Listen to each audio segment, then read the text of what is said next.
Very happy evening friends. So லீவுக்கு அப்புறம் நம்ம இன்னைக்கு சந்திக்கிறோம். நம்மளுடைய first class after Pongal holidays. So before Pongal holidays we were seeing conjunctions. Conjunctions அப்படின்னா என்ன? இணைக்கும் வார்த்தைகள் அப்படின்னு நம்ம பார்த்திருப்போம். இணைக்கும் வார்த்தைகள், அதுக்கு வேற வேற பெயர்கள்லாம் இருக்கே. என்ன பெயர்கள்லாம் இருக்கு? What are the other words for the conjunction? வேற என்ன பெயர்கள்லாம் நம்ம பயன்படுத்துவோம்? கரெக்ட், சரியா சொல்லியிருக்கீங்க. லிங்கர்ஸ்னு சொல்லலாம், லிங்க் வேர்ட்ஸ்னு சொல்லலாம். இது சரியான பதில். ஓகே.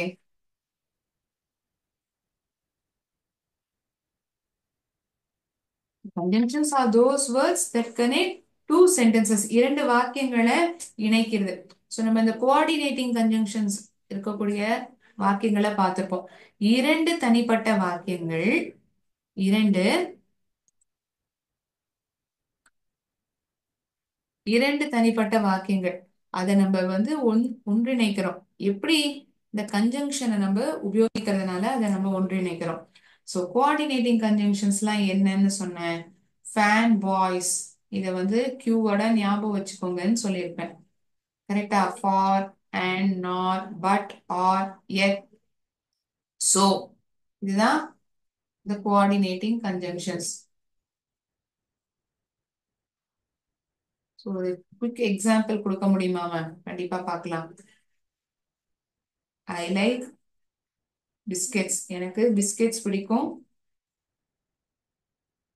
எனக்கு சாக்லேட்கள் என்றால் பிடிக்கும். சோ பிடிக்கும், எனக்கு பிடிக்கும், இந்த இரண்டு வார்த்தைகள் மறுபடியும் மறுபடியும் அடுத்தடுத்த வாக்கியங்கள்ல உபயோகிக்கப்படுறது. இதை நான் ஒரு சிம்பிள் சென்டென்ஸா எழுதணும் அப்படின்னா நான் என்ன பண்ணலாம்? இந்த இரண்டு வாக்கியங்களையும் இணைக்கிறதுக்காக ஒரு வார்த்தையை நான் உபயோகிக்கலாம், பயன்படுத்தலாம். அந்த ஒரு வார்த்தையை தான் நம்ம என்னன்னு சொல்றோம்? கன்ஜங்ஷன் சொல்றோம். சரி, கன்ஜங்ஷன்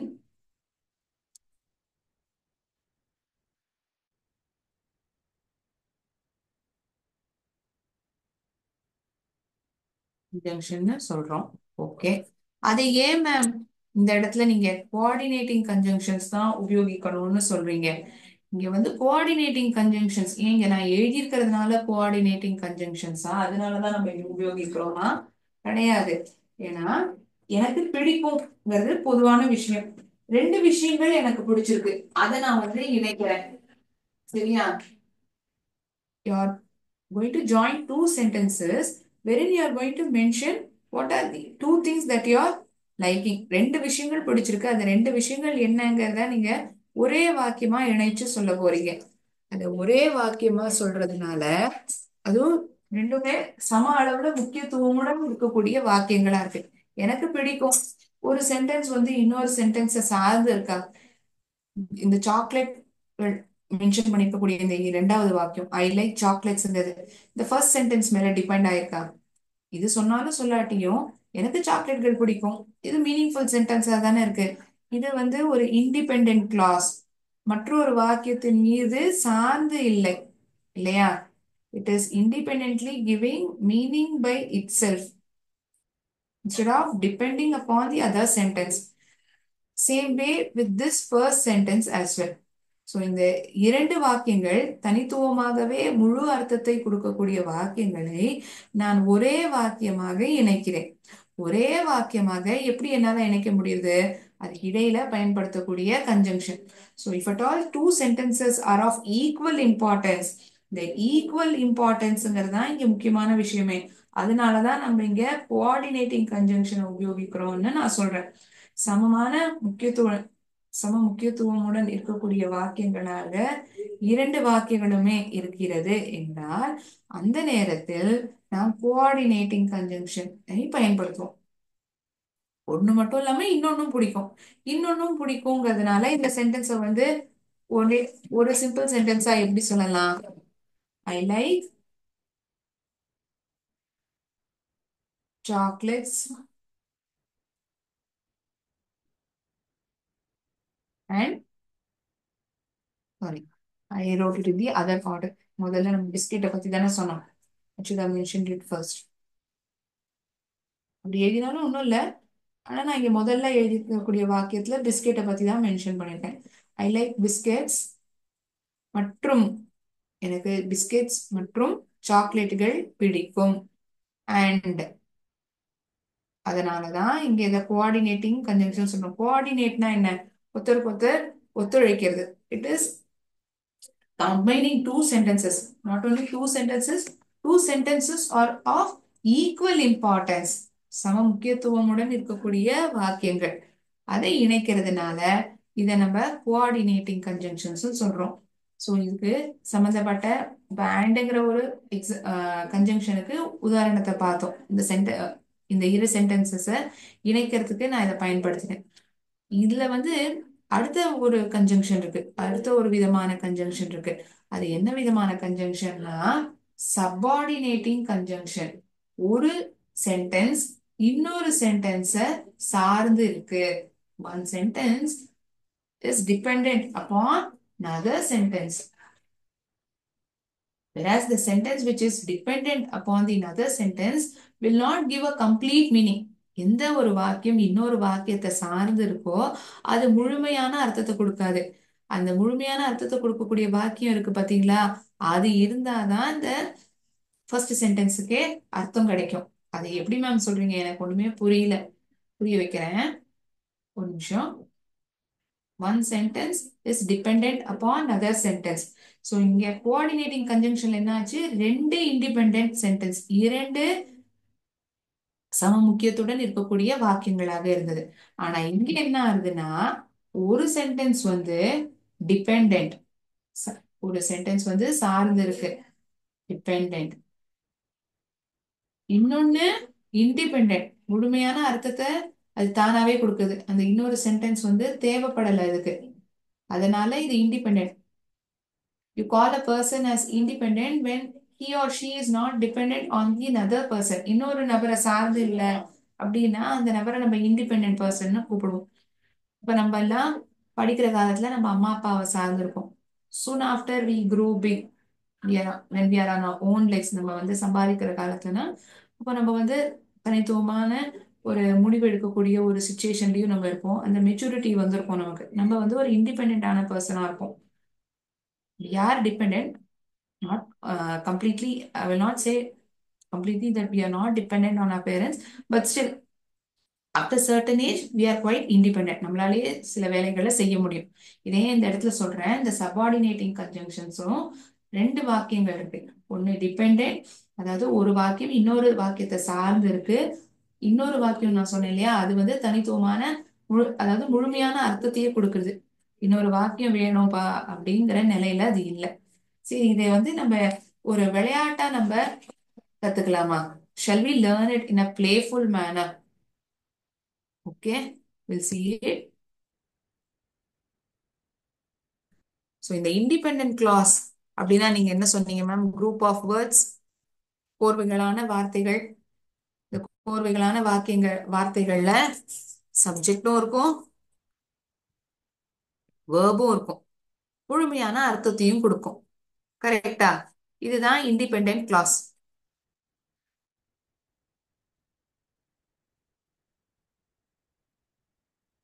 இங்க பாருங்க, இண்டிபெண்டன்ட் கிளாஸ் அப்படின்னா என்ன? கோர்வைகளான வார்த்தைகள், குரூப் ஆஃப் வேர்ட்ஸ், அதுதான் கோர்வைகளான வார்த்தைகள்னு சொல்றேன். அந்த வார்த்தைகள்ல சப்ஜெக்ட்னா என்ன மேம்? ஒரு செயலை செய்யக்கூடிய நபர். ஐ லைக் சாக்லேட்ஸ், எனக்கு யாரை பத்தி பேசப்படுது? என்ன பத்தி பேசப்படுது. பிடிக்கும், verb, ஒரு செயல் சொல்லும் இருக்கு. அப்புறம் அது மட்டும் இல்லாம முழுமையான அர்த்தத்தையும் கொடுக்கறது. சோ இங்க கொடுக்கக்கூடிய அந்த 5 வாக்கியம், சொல்லப்பட்டிருக்கக்கூடிய அந்த 5 வாக்கியங்கள் அந்த மாதிரிதான் இருக்கான்னு நம்ம பார்ப்போம். முதலாவதா என்ன வாக்கியம் சொல்லப்பட்டிருக்கு? We'll spin the wheel. She ran in the morning. அவள் காலையில் ஓடினாள். அவள் காலையில் ஓடினாள் முழுமையான அர்த்தத்தை கொடுக்கறதா? கார்த்தால ஓடினா அப்படின்னு சொல்றது இந்த சென்டென்ஸ். அடுத்தபடியாக வேற என்ன சென்டென்ஸ் இருக்கு மேம்? அது முழுமையான அர்த்தத்தை கொடுக்கறதா இல்லையா? I like to eat ice cream. எனக்கு ஐஸ்கிரீம் சாப்பிடுவது பிடிக்கும். இப்போ ஒருவேளை நான் எப்படி சொல்றேன்னு வச்சுக்கோங்களேன், எனக்கு ஐஸ்கிரீம் சாப்பிட பிடிக்கும் ஏன்னா அப்படின்னு சொல்றேன்னா, ஏங்கிற காரணத்தை நான் சொல்லல. இந்த சென்டென்ஸ் வந்து ஒரு கேள்விக்குறியா தான் இருக்கு. சொல்ல வராங்க ஐஸ்கிரீம் பிடிக்கும்னு, ஏங்கிற ஒரு கேள்வியும் இருக்கு, முழுமையான அர்த்தத்தை கொடுக்கல. there is a question over here, the reason for which I like ice cream is not yet known. அந்த காரணம் வந்து இந்த வாக்கியத்துல தெரியல. ஒருவேளை நான் அப்படி சொன்னேனா. ஆனா இங்க எழுதி இருக்கிற வாக்கியத்துல I like to eat ice cream, எனக்கு ஐஸ்கிரீம் சாப்பிட பிடிக்கும். ஐங்கிறது சப்ஜெக்ட், சப்ஜெக்ட் இருக்கு இந்த வாக்கியத்துல. லைக் பிடிக்கும் verb இருக்கு. அது மட்டும் இல்லாம இது ஒரு கோர்வைகளான வார்த்தைகள் இருக்கக்கூடிய வாக்கியமா இருக்கு, முழுமையான அர்த்தத்தையும் கொடுக்கிறது. அதனால இது இண்டிபெண்டன்ட் கிளாஸ்னு சொல்றோம். சரியா? I am eliminating this sentence as well. You see one.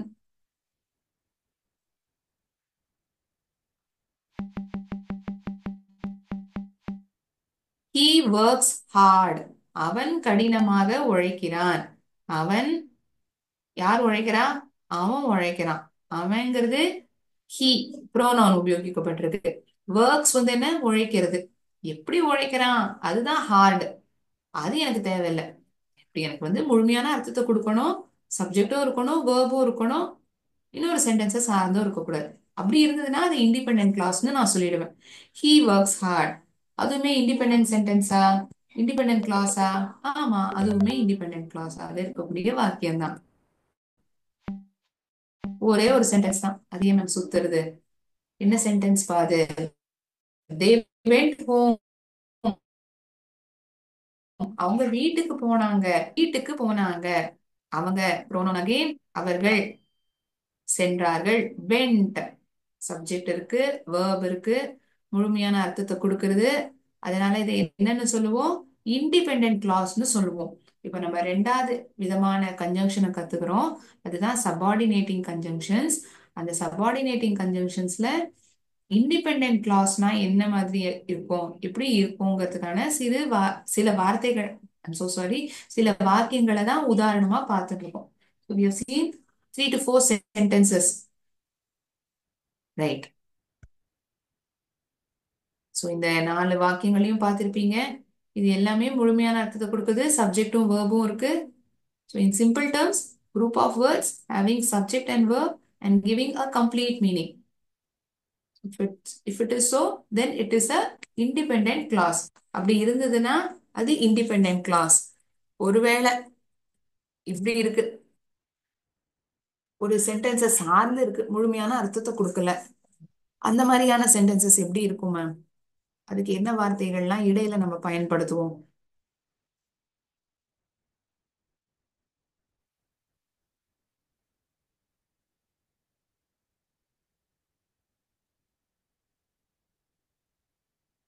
Dependent clause, group of words having subject and verb but no complete meaning. ஆனால் முழுமையான அர்த்தத்தை கொடுக்கல. அது எப்படி மேம் இருக்கும்? எப்படி இருக்கும்னா, as he enjoys it. எதை பண்றத அவன் முழுமையா என்ஜாய் பண்றான்? while playing football. இந்த மாதிரி ஏதாவது விளையாடுறது மூலியமா அவன் சந்தோஷப்படுறானா? அதை வந்து அவனுக்கு சந்தோஷத்தை தருதா? என்ன அவனுக்கு சந்தோஷம் கொடுக்கறது? What what is he doing and what is giving enjoyment to him? எது வந்து அவனுக்கு சந்தோஷத்தை தருது?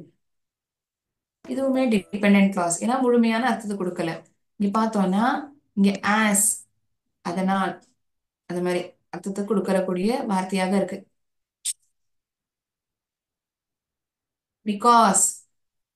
Because she was late. she missed the bus because she was late. அந்த மாதிரி இருந்ததுன்னா இது ஒரு முழுமையான அர்த்தத்தை கொடுக்கக்கூடிய வாக்கியமாக இருந்திருக்கும். she missed the bus, அவ பஸ்ஸை தவற விட்டா. ஏன்னா அவ தாமதமா வந்ததுனால அவ பஸ்ஸ தவற விட்டா. இந்த மாதிரி ஒரு முழுமையான வாக்கியமா இருந்ததுன்னா இது ஒரு கம்ப்ளீட் சென்டென்ஸ் சொல்லுவோம். ஆனா இங்க சென்டென்ஸே வந்து பிகாஸ் ஷி வாஸ் லேட், லேட்டாக வந்த காரணத்தினால். பிகாஸ், இங்க இந்த பிகாஸ்ங்கிற வார்த்தை subordinating conjunction. This sentence is dependent clause. இன்னொரு சென்டென்ஸ் இருந்தாதான் இது முழுமையான அர்த்தத்தை கொடுக்கும். Otherwise it will not give a complete sentence. லேட்டா வந்ததுனால என்னாச்சு? சாரி,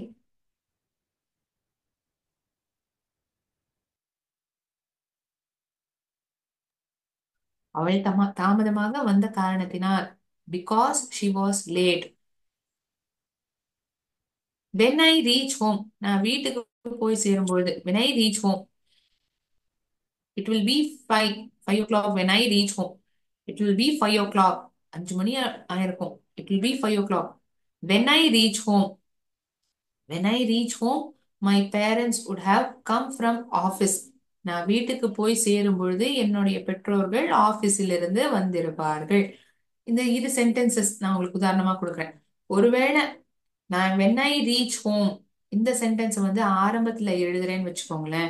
இந்த சென்டென்ஸ் எழுதினதுக்கு அப்புறம் நான் கமாவை எழுதணும், உபயோகிக்கணும்.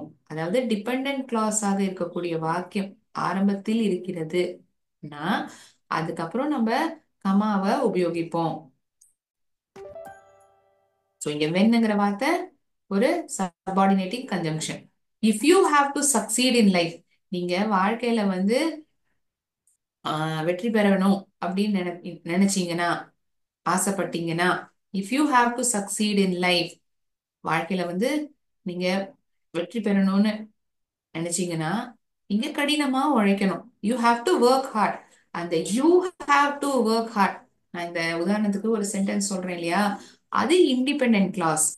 If you have to succeed in life, இந்த சென்டென்ஸ் இருக்கு இல்லையா, இது டிபெண்டன்ட் கிளாஸ். இது ஏன் டிபெண்டன்ட் கிளாஸ் மேம்? ஏன் டிபெண்டன்ட் கிளாஸ்னா இதுல வந்து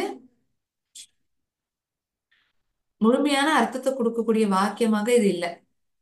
வெற்றி பெறணும்னா, ஒருவேளை நீங்க வெற்றி பெறணும்னா வாழ்க்கையில என்ன பண்ணணும்? அந்த அர்த்தத்தை கொடுக்கக்கூடிய வாக்கியம் இல்லையே. It is not there. If at all another sentence is there only, we'll be getting the complete meaning. அப்பதான் நமக்கு முழுமையான அர்த்தத்தையே கொடுக்கும். இந்த சென்டென்ஸ்ல எது மேம் டிபெண்டன்ட்? இந்த டிபெண்டன்ட் கிளாஸ்ல எது சபார்டினேட்டிங் கன்ஜங்ஷன்? எது சார்ந்து இருக்கு? இஃப்ங்கிற வார்த்தை தான் இங்க சபார்டினேட்டிங் கன்ஜங்ஷன். சோ இந்த சென்டென்ஸ்ல இஃப்ங்கிற வார்த்தை சபார்டினேட்டிங் கன்ஜங்ஷன். இந்த சென்டென்ஸ்ல வென், நான் வீட்டிற்கு சேரும் பொழுது, சென்றடையும் பொழுது, பிகாஸ் தாமதமாக வந்ததினால், இது ஒரு காரணத்தை சொல்ற வார்த்தையா இருக்கு. As. So in these 4 sentences, we have identified the subordinating conjunction as well. As, because, when, if.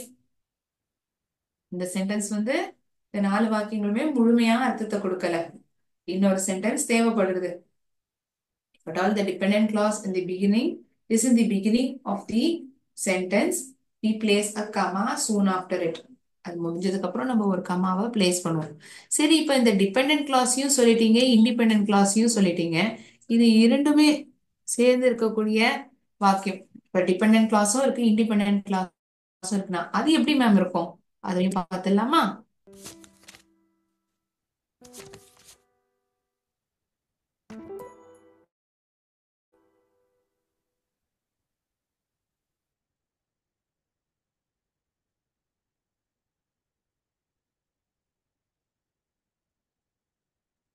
So we have seen dependent clause, independent clause. Now we are going to see together. That is, conjunction is also there and how the sentence is going to be getting formed. அந்த மாதிரியான உதாரணங்களையும் பார்க்கலாம். இதையுமே இப்ப நான் போர்ட்ல எழுதுற மாதிரி இல்ல. It's also going to be in the form of a game. We'll see how it is going to be played. Okay, you're going to identify.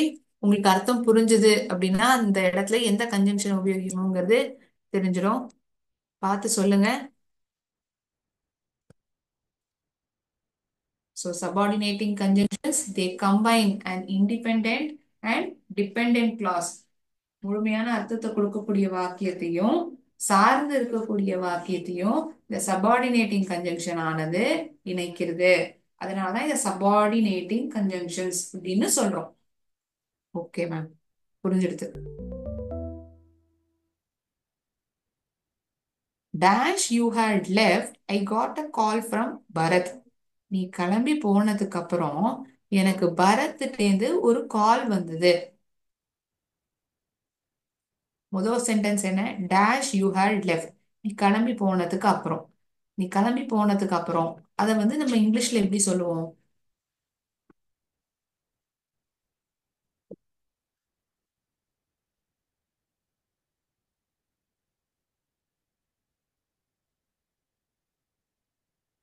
கிளம்பி போனதுக்கு அப்புறம் அடுத்த சென்டென்ஸ் என்ன?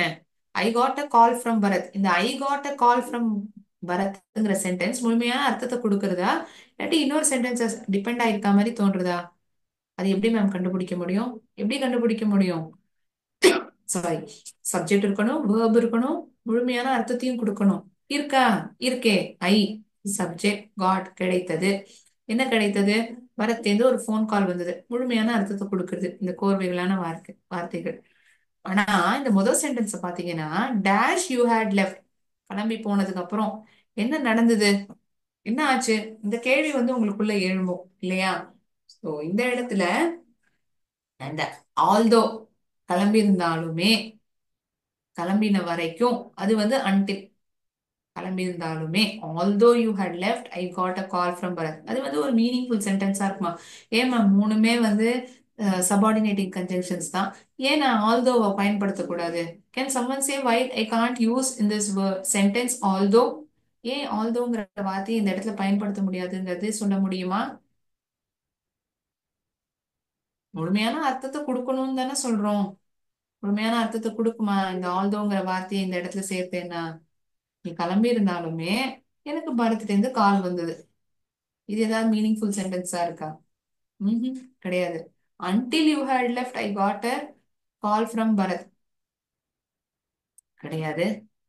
நீ கிளம்பின பிறகு என்கிட்ட எனக்கு வந்து பரத்ல இருந்து போன் வருது, நீ கிளம்பினதுக்கு அப்புறம் எனக்கு பரத்ல இருந்து ஒரு போன் வருது, அப்படி சொன்னீங்கன்னா ஒரு மீனிங்ஃபுல் சென்டென்ஸா இருக்கும் இல்லையா? ஸோ ஆஃப்டர், நீ கிளம்பினதுக்கு அப்புறம் எனக்கு பரத்ல இருந்து ஒரு ஃபோன் கால் வந்து.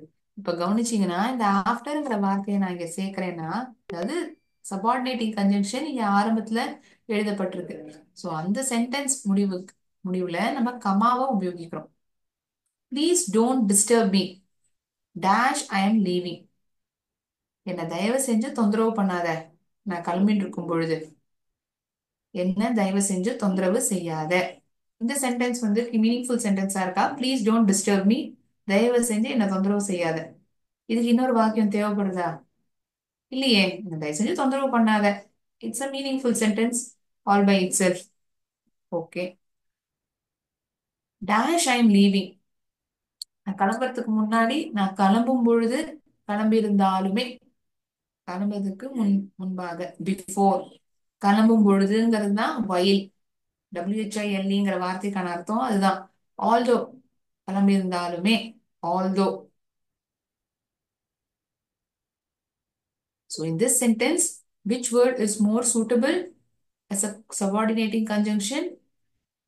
Can someone guess and let me know? யோசனை பண்ணி சொல்ல முடியுமா எந்த வார்த்தை வந்து இங்க ப்ரிஃபரபிளா இருக்கும்னு?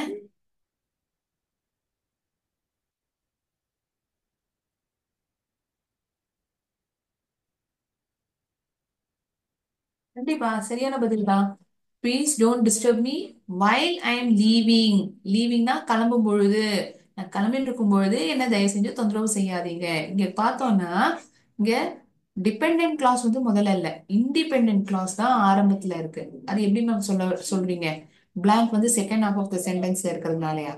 அப்படி கிடையாது. சென்டென்ஸ் வந்து அர்த்தத்தை கொடுக்கறதா? ப்ளீஸ் டோன்ட் டிஸ்டர்ப் மீங்கிற சென்டென்ஸ் வந்து மீனிங்ஃபுல்லா இருக்கா? இருக்கு. இன்னொரு சென்டென்ஸ் சார்ந்து இருக்குங்கிறத எப்படி கண்டுபிடிப்பீங்க? Dash I'm leaving, before I'm leaving, கிளம்புறதுக்கு முன்பாக என்ன பண்ணணும்? நான் கிளம்பி இருந்தாலுமே. ஸோ எந்த வார்த்தையை நான் இங்க பயன்படுத்தினாலும் இடையில அது ஒரு முழுமையான அர்த்தத்தை கொடுக்கல. The second half of the sentence is dependent clause over here, whereas the first sentence is independent clause. The please don't disturb me is independent clause. Dash I'm leaving, இந்த இடத்துல பொருத்தமான வார்த்தை while. whileங்கிற வார்த்தை subordinating conjunction. முதலாவதாக independent class இருக்கிறதுனால நான் இங்க கமாவை உபயோகிக்கல.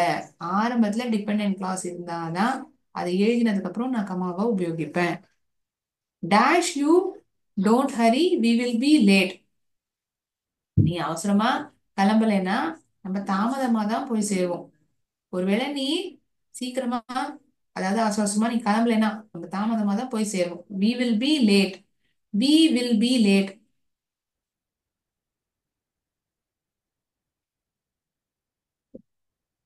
We will be லேட்ங்கிற sentence independent sentence. It is independent clause ஆக இருக்கக்கூடிய வாக்கியம். ஏன்? முழுமையான அர்த்தத்தை கொடுக்குது. சப்ஜெக்டும் இருக்கு, வேர்பும் இருக்கு. Right. First sentence, dash you don't hurry. ஒருவேளை நீங்க அவசரமா கிளம்பலைன்னா, if you don't hurry. Correct. சரியா சொல்லிட்டீங்களே. இஃப் யூ டோன்ட் ஹரி, நீங்க அவசரமா ஒருவேளை. இஃப்னா ஒருவேளை. வைல் சின்ஸ், அதனாலங்கிறது சென்ஸ். வைல் இடையில், அதன் பொழுது, அந்த அர்த்தத்தை கொடுக்கும். ஸோ இங்க சூட்டபிள் வேர்ட் வந்து இஃப் தானே. So first half of the sentence வந்து டிபெண்டன்ட் கிளாஸ். அதனாலதான் அந்த அது முடிவுல நம்ம கமாவை உபயோகிச்சிருக்கோம். இங்க பாருங்க, is the reason we have placed the comma after dependent clause. Dash you take decision, just take a second opinion. முடிவு எடுக்கிறதுக்கு முன்னாடி இரண்டாவது ஒப்பீனியன், இன்னொருத்தரை வந்து ஆஹ், கேட்டுக்கோங்க. just take a second opinion. இந்த ஹாஸ்பிட்டல்ல ஆபரேஷன்லாம் பண்ணிக்க போறாங்க அப்படின்னா, ஒரு டாக்டருக்கு ரெண்டு டாக்டர் கேட்டுப்பாங்க கன்ஃபார்ம் பண்றதுக்கு, இது பரவாயில்லையா. இன்னொருத்தருடைய ஒப்பீனியன் நம்ம கேட்டுப்போம். So dash you take decision, எடுப்பதற்கு முன்பாக. எடுத்ததுக்கு அப்புறம் இன்னொருத்தரோட ஒப்பீனியன் கேட்பீங்களா? பிஃபோர் வருமா, ஆஃப்டர் வருமா? கண்டிப்பா பிஃபோர் தான். Before. Super. Centres have started answering me question. கிளம்புவதற்கு முன்பாக, ஒரு முடிவை எடுப்பதற்கு முன்பாக. Dash rained all day, we enjoy the football match. நாள் முழுக்க மழை பெஞ்சிருந்தாலுமே, அது இருந்தா என்ன, நாங்க ஃபுட்பால் மேட்சை நாங்க என்ஜாய் தான் பண்ணோம். டேஷ் ரெயின்ட் ஆல் டே, மழை பெய்திருந்த போதிலும், மழை பெஞ்சிருந்தாலுமே நாங்க அங்க நின்னுட்டு மேட்சை பார்த்தோம். நாங்க என்ஜாய் பண்ணி பார்த்தோம் மேட்சை. Weather, although, when. When rained all day we enjoyed the football match. Although it rained all day, we enjoyed the football match.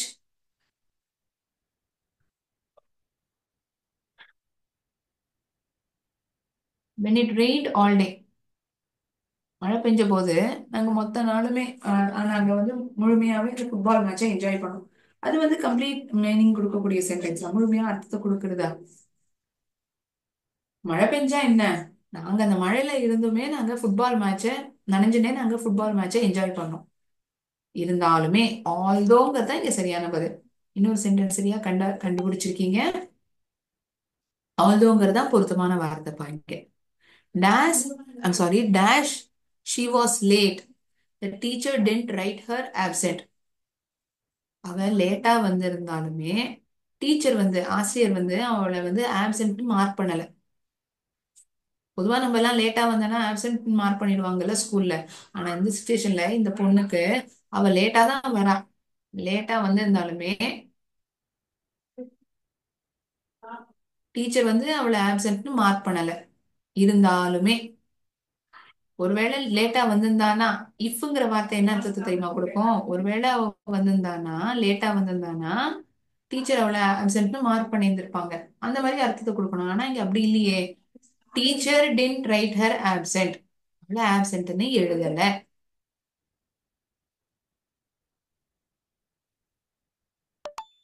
even though she was late, அவள் தாமதமாக வந்திருந்தாலுமே.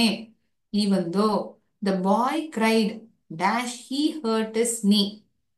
ஏன் அந்த பையன் அழுதான்? the boy criedங்கிற சென்டென்ஸ் ஒரு sentence. he hurt his knee அப்படிங்கிறது இன்னொரு sentence. ஏன் அழுதான்?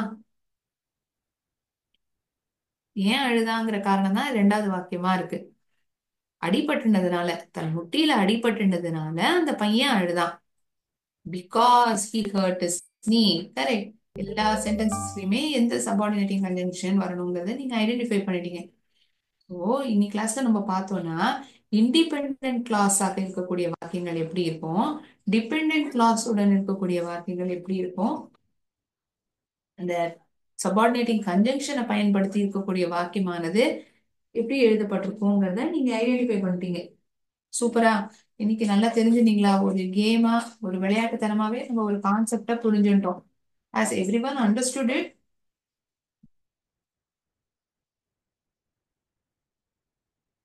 One of you have asked me, could you please clarify again, where do we place comma? எப்ப நம்ம கமாவை உபயோகிப்போம்னு கேட்டிருக்கீங்க. டிபெண்டன்ட் கிளாஸ் முதல்ல இருந்தாதான் ஆரம்பத்துல டிபெண்டன்ட் கிளாஸும், இரண்டாவதாக இண்டிபெண்டன்ட் கிளாஸா இருந்தா மட்டும்தான் கமாவை நான் உபயோகிப்பேன். இந்த டிபெண்டன்ட் கிளாஸ் எழுதினதுக்கு அப்புறம் முதல்ல இண்டிபெண்டன்ட் கிளாஸ் இருந்து ரெண்டாவதா டிபெண்டன்ட் கிளாஸ் இருந்தா நம்ம கமாவை உபயோகிக்க மாட்டோம். But on the order of the sentences like this, we place the comma immediately after dependent clause. Is it fine? புரிஞ்சுதா? உங்க டவுட் கிளாரிஃபை ஆச்சா? இந்த வாக்கியங்கள் நம்ம பார்த்தோமே அதுலயுமே நான் உங்களுக்கு காமிச்சிருந்திருப்பேன். டிபெண்டன்ட் கிளாஸ்ல இருக்கக்கூடிய முதலாவதாக இருக்கக்கூடிய வாக்கியம் எப்படி இருக்கும், இண்டிபெண்டன்ட் கிளாஸ் ஒருவேளை முதலாவதா வந்ததுன்னா எப்படி இருக்கும் பார்த்துட்டோம். கரெக்டா? சரி.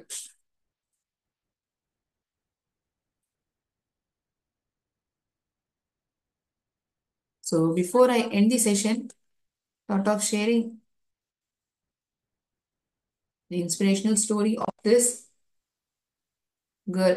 Her name is Prema Jayakumar. இந்த பெண்ணினுடைய பேர் என்ன அப்படின்னா பிரேமா ஜெயக்குமார். என்னம்மா சாதிச்சிருக்காங்க இவங்க? இவங்க வந்து இந்தியால வந்து சிஏ பரீட்சை, சார்ட்டர்ட் அக்கௌண்டன்ட் இந்த பரீட்சையில ஆல் இந்தியா ஃபர்ஸ்ட் ரேங்க் ஹோல்டரா வந்திருக்காங்க. ரொம்ப எளிமையாலாம் இவங்க இந்த ஃபர்ஸ்ட் ரேங்க் வாங்கல. இந்த பரீட்சையே வந்து ரொம்ப கடினமானதுதான். இப்போ வந்து இதுல பாஸ் பர்சன்டேஜே பார்த்தோம்னா ஒரு 9% சிங்கிள் டிஜிட்ல தான் இருக்கும் இந்த பரீட்சை பாஸ் பண்றவங்க. அதாவது 100 பேர் எழுதுறாங்கன்னா 9 பேர் தான் பாஸ் பண்ணுவாங்க. அவ்வளோ கடினமா இருக்கும் இந்த பரீட்சை. இந்த பெண் எப்படி சாதிச்சாங்க? இந்த பெண் வந்து அவ்வளோ ஒரு ஃபுல் ஃபிளெஜ் ஃபேமிலியா, அதாவது ரொம்ப சப்போர்ட்டிவா, நல்ல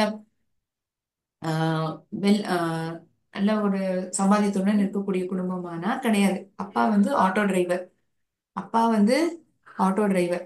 இவங்க வீட்டுல வந்து 4 பேர், அம்மா அப்பா இவங்களோட ஒரு சகோதரன் வேற இருக்காங்க.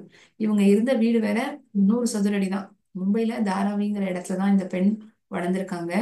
ஸோ பேசிக்கா ஒரு தமிழ் பொண்ணு தான். So she was brought up in Mumbai, wherein her father was an auto driver. So through out her life, அதாவது அந்த பரீட்சை எழுதி முடிக்கிற வரைக்கும் அந்த 300 சதுரடி வீட்டுல தான் இருந்திருக்காங்க. ஸோ நம்மலாம் வந்து எத்தனையோ விஷயங்களை வச்சு புலம்புறோம்ல, என்கிட்ட வீடு இல்லை, என்கிட்ட அந்த பொருள் இல்லை, இந்த பொருள் இல்லை, என்னால வாங்க முடியல, வாங்கி தர மாட்டேங்கிறாங்க, இப்படிலாம் நம்ம சொல்றோம். ஆனா இந்த பெண்ணுக்குமே இந்த மாதிரி சூழ்நிலை தான். ஆனா அதை வந்து ஒரு நல்ல விதத்துல எடுத்திருக்காங்க. She took it with lot of determination. She had lot of determination in her. நம்ம ஏதாவது சாதிக்கணுங்கிற ஒரு எண்ணம் தொடர்ந்து அவங்களுக்குள்ள இருந்திருக்கு. அதனாலதான் இந்த பரீட்சை எவ்வளவு கடினமான பரீட்சையா இருந்தாலும் அத வந்து அவங்களால கிளியர் பண்ண முடிஞ்சிருக்கு. She didn't clear it that way easily. She had to put in lot of efforts. அந்த 300 சதுரடி வீடுனா எப்படி இருக்கும்னு நீங்க நினைச்சு பார்க்கலாம் இல்லையா? ஸோ இடம், பொருள், அதெல்லாம் வந்து எந்த ஒரு விஷயமே தடை கிடையாது. நம்ம சாதிக்கணுங்கிற எண்ணம் தான் நமக்குள்ள எப்போதுமே இருக்கணும். But all that is there, we can definitely achieve anything that we are dreaming about. எதை நம்ம சாதிக்கணும்னு நம்ம விருப்பப்பட்டு இருக்கோமோ, எண்ணிட்டு இருக்கோமோ, அது நம்மளால கட்டாயமா சாதிக்க முடியும். One such girl is Prema Jayakumar, who cleared this exam despite of all odds. என்னதான் தடை தடைகள் சூழ்நிலை வந்து அவங்களுக்கு சௌரியமா இல்லாட்டியுமே அவங்க இந்த பரீட்சையை கிளியர் பண்ணியிருக்காங்க. So we'll definitely take that as an inspiration. Okay, fine. I'll end today's session over here. We will again meet in the next class. நன்றி. வாழ்க பாரதம், வெல்க தமிழகம்.